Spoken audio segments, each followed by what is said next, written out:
Bismillahirrahmanirrahim. Welcome to Researchpedia channel. Dear viewers, please subscribe the channel if you are visiting first time to these videos. You need to subscribe the channels to see the upcoming videos.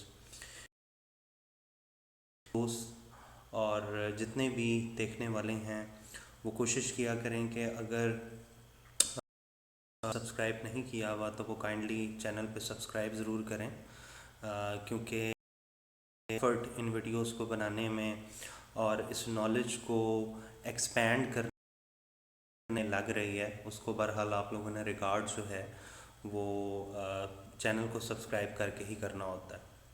हमारी discussion है, it is basically on simple random sampling. इस पर मैं बनाऊंगा पहली 3 videos simple random sampling होती क्या है, उसके फीचर्स क्या, इश्यूज़ क्या हैं सिंपल रैंडम सैम्पलिंग के साथ, एडवांटेज डिसएडवांटेज, ये सारी चीज़ें डिस्कस होंगी। जबकि एक वीडियो इसमें बनाई जाएगी जिस एक्सेल की मदद से जो है वो सिंपल रैंडम सैम्पलिंग अप्लाई करने की कोशिश करेंगे।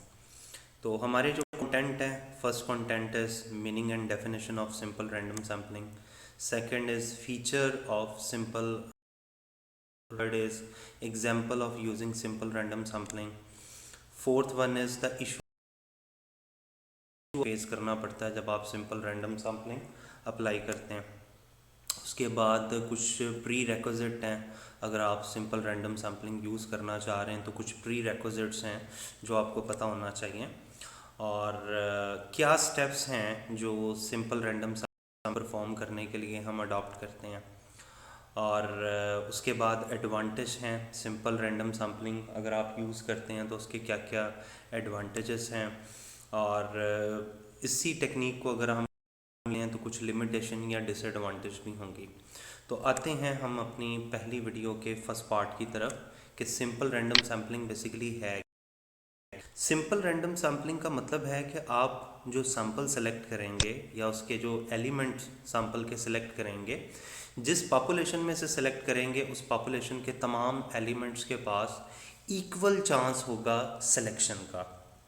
ठीक है, so simple random sampling is defined as a sampling technique where every item in the population has an even chance and likelihood of being selected in the sample. Here the selection of item entirely depends on a luck or probability. Basically क्योंकि ये method जो है probability based है, ठीक है, based on chance है, इसलिए इसको luck भी कहते हैं, and therefore this sampling technique is also sometimes known as method of chances. In other words, simple random sampling एक रैंडमली जो है वो टेक्निक है पॉपुलेशन से एक सबसेट सेलेक्ट करने के लिए। आप रैंडम बेसिस पे जो हैं वो पॉपुलेशन के एलिमेंट्स को सेलेक्ट करते हैं। In this simple method each population has an exactly equal chance of being selected. तमाम एलिमेंट्स के पास इक्वल चांस होता है सिलेक्शन का। Simple random sampling is the basic sampling technique where we select a group of subjects, study from a larger group. Each individual is chosen entirely by chance, and each member of population has an equal chance of being included in the sample. Every possible sample of a given size has the same chance of selection. आगे चलते हैं जी।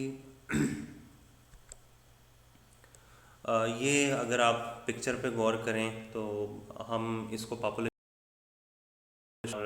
ये random selection हुई है, like ये first row में से 2 select हो गया रैंडमली, सेकंड रो में से जो है वो 5 सिलेक्ट हो गया, थर्ड रो में से जो है वो 10 सेलेक्ट हो गया, इसके अलावा 8 सेलेक्ट हो गया।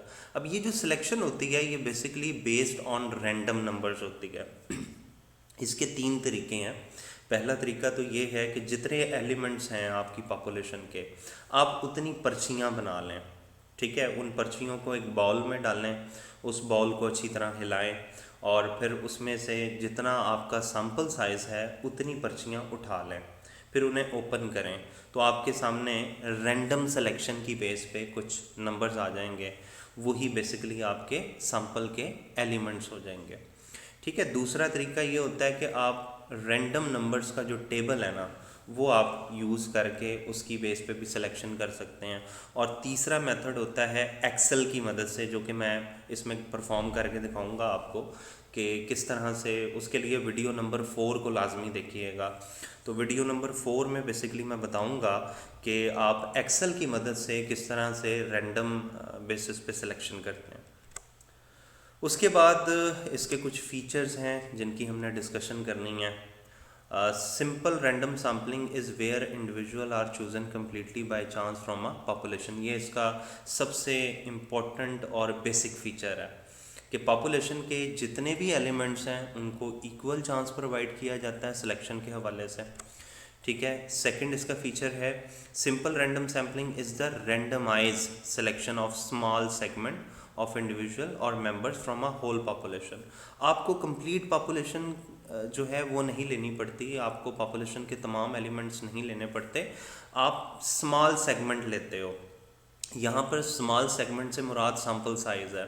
सैम्पल साइज़ की कैलकुलेशन के अलग मेथड हैं, उसके लिए एक अलग वीडियो जो है वो अपलोड की जाएगी जिसमें डिस्कस किया जाएगा कि कौन कौन सी अप्रोच हैं जिनकी मदद से आप सैम्पल का साइज सेलेक्ट करते हो। तो you need to select a small segment of the whole population on random basis. Random basis का मतलब है कि ऑटोमेटिक नंबरिंग होगी, आप अपनी मर्जी से कुछ भी नहीं कर सकते। ठीक है, बाउल के अंदर पर्चियाँ बनाकर डाल लोगे, उसमें से जितना वो उसके ज़रिए आप निकाल लोगे, जिसकी वजह से बाइसनेस नहीं आती। जहाँ पर कि अपनी मर्जी अपनी जजमेंट आ जाए वहाँ पर बाइसनेस आ जाए। ठीक है, जो आप पर्चियाँ उठा रहे हैं आपको नहीं पता उनके अंदर क्या नंबर है, तो इसको हम कहते हैं रैंडम टेक्निक। इसी तरह आप रैंडम नंबर कर सकते हैं, फिर एक्सेल की मदद से भी सिलेक्शन कर सकते हैं, तो इसको रैंडम टेक्निक कहते हैं कि जिसमें हम जज ना कि नेक्स्ट नंबर कौन सा आएगा। इस तरह इसका तीसरा फीचर है इट अलाउज फॉर, जहाँ पर बाइसनेस आ जाए ना वहाँ पर रिजल्ट्स को जर्नलाइज नहीं किया जा सकता। तो ये अनबाइस्ड है क्योंकि सिलेक्शन जो है इसमें किसी भी तरह से आपकी अपनी मर्जी शामिल नहीं है। ठीक है, आप फॉलो करते हुए एलिमेंट्स, इस वजह से इसकी जो डाटा अनबाइस्ड है, इसके रिजल्ट्स भी अनबाइस्ड होंगे, which lets studies arrive at unbiased conclusion. जाहिर है कलेक्शन अगर अनबाइस्ड है तो कंक्लूजन भी जो है वो अनबाइस्ड होगा। इसके बाद इसका नेक्स्ट फीचर है जी the sample do not always produce an accurate representation of the population. अच्छा, अगर आपका सैम्पल साइज़ जो है वो अप्रोप्रिएट नहीं है तो बाज़ औक़ात जो उसके रिज़ल्ट्स होते हैं उस सैम्पल के, वो बाज़ औक़ात पॉपुलेशन को सही तरीके से रिप्रेजेंट नहीं कर रहे होते। ऐसा तब होता है जब सैम्पलिंग एरर आ जाए, मींस पॉपुलेशन के जो पैरामीटर्स हैं उनमें और सैम्पल के स्टैटिस्टिक्स में अच्छा खासा डिफरेंस निकल रहा हो जो कि ज़ीरो से काफ़ी ज़्यादा बियॉन्ड हो जाए। तो ऐसी सूरत में हम कहते हैं कि जो सैम्पल है वो पॉपुलेशन को सही तरीके से रिप्रेजेंट नहीं कर रहा। इसके ऊपर मैंने एक अलग से जो है वो 2 वीडियोस की बेस पे जो है वो अलग से एक प्रेजेंटेशन बनाई हुई है कि सैम्पलिंग एरर होता क्या है, आता कैसे है, न्यूमेरिकली हम उसको कंप्यूट कैसे करते हैं और जो वैल्यू आ रही होती है सैम्पलिंग एरर की वो रिप्रेजेंट क्या कर रही होती है। तो ये अक्सर हो जाता है ऐसा कि अगर हमारी जो सैम्पलिंग है वो ठीक नहीं हुई हुई, ठीक है, आपने सैम्पल सही तरीके से जो है वो डराइव नहीं किया या आपका सैम्पल साइज़ जो है वो इनअप्रोप्रिएट है, तो कई बार ऐसा होता है कि सैम्पलिंग एरर आ जाती है। बहरहाल उस सैम्पलिंग एरर को रिमूव करने के लिए या उसको अवॉइड करने के भी डिफरेंट मेथड्स हैं जो आपको बताए जाएंगे अलग से वीडियो में। So sample do not always produce an accurate representation of a population in its entirety, hence any variation are refer to as sampling error. तो बेसिकली क्या होता है सैंपल की वैल्यू और पॉपुलेशन की वैल्यू में जो डिफरेंस आता है ना, उसको हम सैम्पलिंग एरर कहते हैं। ये एरर जितना ज़ीरो के नज़दीक होगी उतना ज़्यादा अच्छा है, उतना हम कहेंगे कि जो सैंपल है वो पॉपुलेशन को ट्रूली रिप्रेजेंट कर रहा है। लेकिन अगर ये ज़ीरो से बहुत ज़्यादा वैल्यू है, 1 आ जाती है, 2 आ जाती है एंड सो ऑन, तो हम कहेंगे कि जो सैंपल है वो पॉपुलेशन को किसी भी तरह से एक्यूरेटली या ट्रूली रिप्रेजेंट नहीं कर रहा। ऐसी सूरत में हमें अपने सैंपल साइज़ को दोबारा देखना पड़ता है, हमें ये चेक करना पड़ता है कि जो हमने सैम्पलिंग टेक्निक अप्लाई की है उसमें किसी किस्म की कोई मिस्टेक तो नहीं है। तो ये चीज़ है। उसके बाद नेक्स्ट फीचर है जी, the generated result are objective based. Basically जो रैंडम टेक्निक्स होती हैं, ये जो आपकी स्टडी के ऑब्जेक्टिव्स होते हैं, ठीक है, रिसर्च क्वेश्चन, रिसर्च ऑब्जेक्टिव्स, ये उसको बेस बनाकर कंडक्ट की जाती हैं। तो इस वजह से इसके जो रिज़ल्ट्स आते हैं इन टेक्निक्स के ज़रिए जो आप रिज़ल्ट ड्रॉ करते हो, वो ऑब्जेक्टिव बेस्ड होते हैं। उसके बाद है जी, researcher can use traditional method like lottery picking. जैसा कि मैंने बताया था कि आप पर्चियाँ डाल के एक बॉल के अंदर बॉल को अच्छी तरह से हिलाएं, ठीक है, और जितना आपका सैम्पल साइज़ है उतनी पर्चियाँ उठा लें, तो उसके ज़रिए भी आप सैम्पल सिलेक्शन कर सकते हैं। इसको ट्रेडिशनल मेथड कहते हैं। दूसरा रैंडम टेबल का मेथड है। अगर आपके पास रैंडम टेबल मौजूद है, वैसे तो नेट पे मौजूद होता है, ठीक है, तो आप वहाँ से भी डाउनलोड कर सकते हैं।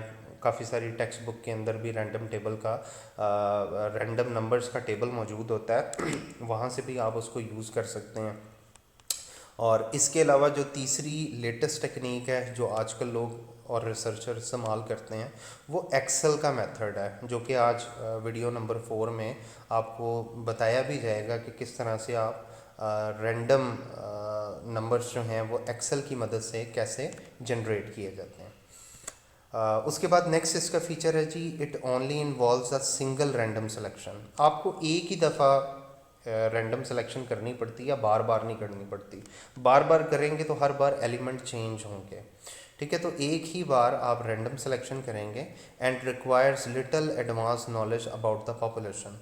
आपको पॉपुलेशन के हवाले से भी कंप्लीट नॉलेज होना ज़रूरी नहीं है। मींस ये ज़रूरी नहीं है कि आपको पता हो कि पॉपुलेशन में एग्जैक्टली जो है वो कितने एलिमेंट्स हैं। सिर्फ बेसिक नॉलेज होनी चाहिए कि रफ़ एस्टीमेट क्या कह रहा है, या पब्लिश जो रिसोर्सेज हैं वो क्या बता रहे हैं पॉपुलेशन के साइज़ के हवाले से, ठीक है। ज़ाहिर है बाज़ पब्लिश चीज़ें जो होती हैं वो इतनी लेटेस्ट नहीं होती। जैसे जैसे टाइम गुजरता है, दिन गुजरता है, तो एलिमेंट्स में चेंज आता जाता है। तो बहुत ज़्यादा आपको एडवांस नॉलेज नहीं चाहिए होता, एक रफ़ और एक्यूरेट आपको एस्टिमेशन चाहिए।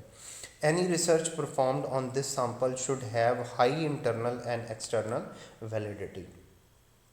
जब आप इस मेथड को यूज़ करते हुए किसी किस्म का एनालिसिस परफॉर्म करते हैं डाटा कलेक्शन के बाद, तो उसमें आपकी इंटरनल और एक्सटर्नल वैलिडिटी जो है वो काफ़ी ज़्यादा आनी चाहिए, ठीक है। अगर वो बहुत लो आती है तो इट्स मीन कि ये मेथड अप्रोप्रिएट नहीं है for the purpose of selecting the sample, ठीक है। तो ये जो इंटरनल और एक्सटर्नल वैलिडिटी है, इसके लिए SPSS में, MS में प्रोसीजर्स मौजूद हैं जिसके ज़रिए हम इंटरनल और एक्सटर्नल वैलिडिटी जो है वो कंप्यूट करते हैं in the form of conversion validity, in the form of alpha, composite reliability, average variance extracted, और इसी तरह और भी काफ़ी सारी वैल्यूज़ हैं जिनके ज़रिए इंटरनल और एक्सटर्नल वैलिडिटी कंफर्म की जाती है।